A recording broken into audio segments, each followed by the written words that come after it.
So hi everyone, welcome to Tina at Penumbra Doll Beauty. So September favourites. I'm starting to freak out a little bit at how fast the year is going. I know we seem to say it every year, but honestly this year has really whizzed by. Anyway, let's get to my favourites. Let's start with body care for a change. So this one is the Beeswax Jelly, just in a little tin.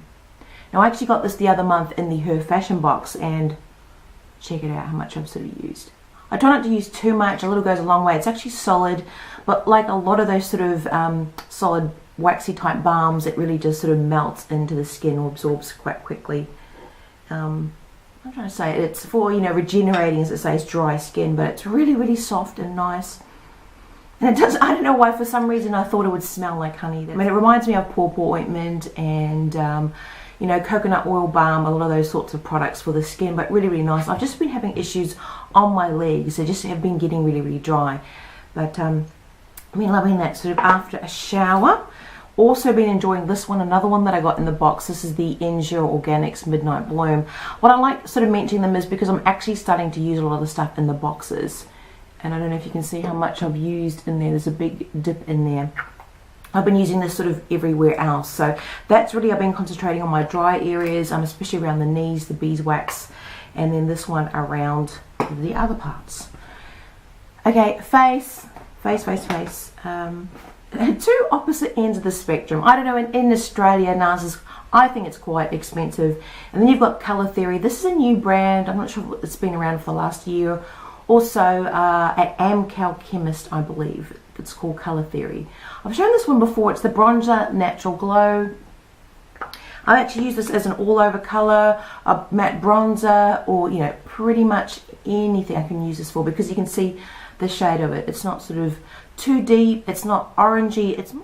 This blush is, I would call it relatively expensive. It's in Sin. I'll put a link down below. I've gone over all of my NARS sort of blushes. I actually missed this. I didn't take it with me when I went away for IMATs, and I was like, oh. And that, you can see, it's one of those, like, you know, the blue top mauvey sort of blushes that I do love, but it's a lot deeper than a lot of the ones that I have, and it's got that slight shimmer or radiance. So this, gosh, I mean, under 50, this was between, I think, $40 and $50, and this was, you know, around the $5 mark. I'll put the actual prices down below. I'll look them up so you can sort of compare, but that's what I mean. They're sort of the opposite. Sometimes I feel a lot of my videos I start chunking on about sort of high-end sort of products, but that's because really in the last year I've actually really gotten into them more. But I do love a lot of my low-end brands. Definitely love them. And I don't actually have any foundation this month. It's mainly because I've been still using a lot of the BB creams and foundations and mixes that I have shown in other favourites. But okay, let's get to the eyes. So this one is from the Kelly Osbourne collection, MAC released, back in their many collections. But this is the Bloody Brilliant Quad. How could you not love the name? Bloody Brilliant. There's the beauty. I mean, these are my colours. I'm sure you can sort of tell. They're more, your sort of muted purple colours, the pinks, and I love I mean, if I want an everyday look, I could go for these ones, but particularly this one. This is called Fizzy Rose. I don't know if you can tell, this is only really the one that I've been digging into, and I've actually been using this quad in conjunction with the two mineralized finishes. So Kelly Osbourne and the, what's the other one? Sharon Osbourne, that I showed last month. Not only do I use them as, you know, skin finishes or blushes, highlight, I use them as eyeshadows. And there it is. I don't can tell it. It's a beautiful satin. It's hard to tell. It's sort of, in one light it looks a little bit more sort of lilac, and another light you can see the pink. It just captures the light really nicely, and I use it all over the lid. I can use it as a highlight. I just really love that one. Like that. Smeared it. So I smeared it. Poor quad. But I love this one though, Shadowy Lady, that beautiful deep plum. Matte, isn't it? It is a matte, yes it is matte. I'll do that one too. Oh, look at that. Oh, beautiful. It's like a charcoaly deep purple. It really, I mean, it's like, you know, it's like a purpley back, but it's, I mean, beautiful. Really nice. The last one, Elamaska. Elamaska I don't talk about enough. I haven't got a heap. I love, if I can think of the name, I think Jules is like a beautiful chocolate brown matte. There's some of my favorite matte finish eyeshadows. What's the other one? And her own, I think I showed that in the favorites before. It's like a beautiful beige color. I love that as a highlight all over. But this one is faint, and it's just this beautiful. Gosh, I just love it. And get my fingers clean. That is, I don't know how to describe it. It's like burgundy mauve. I don't know. It is a beautiful burgundy mauve chocolate. Oh, that kind of sounds yummy. But absolutely gorgeous. I love the pigmentation. I love how soft they are, how well they blend. They don't feel chalky. I just really love them. I actually got them on special. If I can find the video, I'll put a link below. I got it from, or I got them online at Maya special, and I really loved it. And I thought 2 grams, a good amount of sort of eyeshadow that I need. I love the packaging. I would never depot them. They look so cool in there. Anyway, let's jump over to lips. I mean, a lot of people have been saying, oh, you know, you should sort of get into sort of brighter lips, and I really have, since I've been sort of digging through my collection and clearing out stuff. And I still do. I apologize. I still have to get back to some people about that messaged me. As I mentioned, I'm having a blog sale, hopefully having a blog sale. So I'm still going through all of that sort of stuff. But lips, I've been getting into more brighter pink lips and reds. Hopefully you've been noticing. But this is one of the favorite ones I've been enjoying. This is from Bite Beauty. It's in pomegranate. I think I got it in the 3-piece kit I bought online at Lips at Republic when they're having that big 40% off. It's just like the most gorgeous red. And just how, like, oh gosh, I gotta clean that. How buttery they are. Like, they're absolutely buttery. They feel great though. Cheese. You know, like some can be very buttery, but they kind of feel greasy, but these feel great. Love that one. Next one is Save Fair Cosmetics. I think I got this in a beauty box. So I'm actually making use of some of the things I've been getting, so I can't believe it. Okay, what's the colour? Fair Cinnamon. It is like a very, it's like a peachy red. So it's got a very faint sort of, very fine shimmer through it.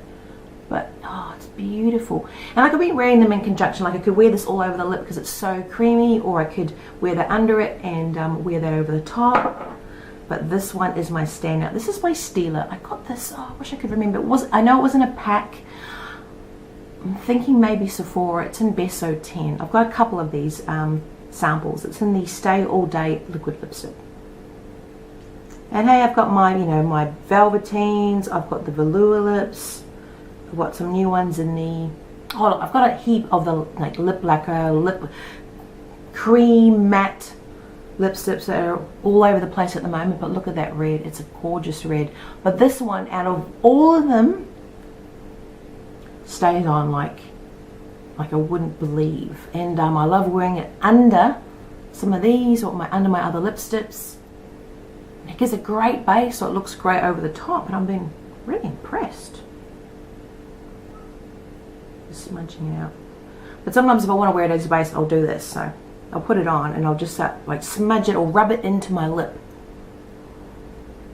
And then pat it and put over my other stuff. Oh, I'm going all husky. But yeah, it's just gorgeous. And it's not drying too. There's only a few that I've tried that, sort of don't dry at the lips or make all those sorts of little cracks that you've got in there stand out. Like, now another thing which I've been finding vital is some of these style lipsticks, particularly with the reds, because it really stands out when it starts to bleed on your lip. And that's generally just happening because my skin's getting more mature. I like to say I'm getting more mature here, but I think it's more just my skin. I got a lot of little fine pizzas around here. So I'm starting to find lip liners more important, appreciate them more, and something like this, which is the anti-feathering pencil. This is the Milani one, like $8. You can get like the Duop one, which is similar. It's a little bit more chunky, but that's literally about 3 times the price. So you're just a transparent, I chunked it, sorry. It's just a transparent balm. Can't really see it, but it just sort of mattifies and gives sort of staying power, and sort of, best thing I can say is sort of fills in around there, so it doesn't sort of bleed into that sort of skin area. You know that look, ooh. But I like that, so that's that one.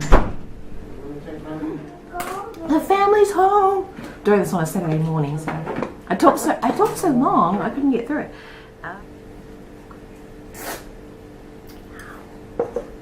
Quick, people want to sit down. I'm sitting on this chair.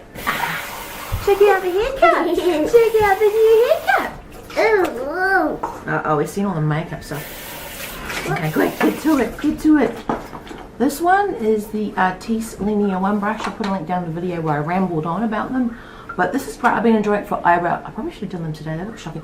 Eyebrows, eyeliner, adding on the powder, smudging under there. You don't wash it, but you just sort of glide it along. Yeah. Lips. Oh, and this one, my son is holding the Dardi, I think it is, oil. It's like a cuticle oil. So I've been going through all of my stuff. So this one. And Milo. No, it's That's what I said. What, this one? Got some Nesquik or Milo. You mean milk. That one. Yes. Yes, that's right, people. And this one, the All About Me powder brush, as far as brushes. No, this is so soft. Beauty Expo, link it down below. Just gorgeous and soft and just so nice. This one, the Empire Face Contour Brush. That's what's giving me really weird looks. You gotta do it when you have a chance. So great for sort of picking under that bone, that contouring. I love it because it's so narrow. You can see it's a lot different to a lot of my contour brushes, which are either slightly longer or they're basically wider. Beautiful. And then just contouring. Highlight. It is pretty cute, hey? It's like yeah, we do it on the nails. I think I've almost finished quick. I didn't have too many because I've got so many that I've been carrying over. This is the Can Make number 3. The UV White Clear Soft Touch Foundation. I'll link down below. I mentioned it in the Blush Me Up video, but this is mine. Has been what I've been keeping in my bag or touching up with or doing all over. Face powder. It's got SPF 24 though. Oh yes, no. Before I go, I have to mention this was a favourite from August, and I raved on about these super clips or super clamps and how great they were holding my hair. I probably had it for about a year, but I've only really been getting into it the last couple of months, and it's a fail because it snapped. I actually broke it. What happens generally with these clips? Either this part fails, the spring fails, or these, I suppose,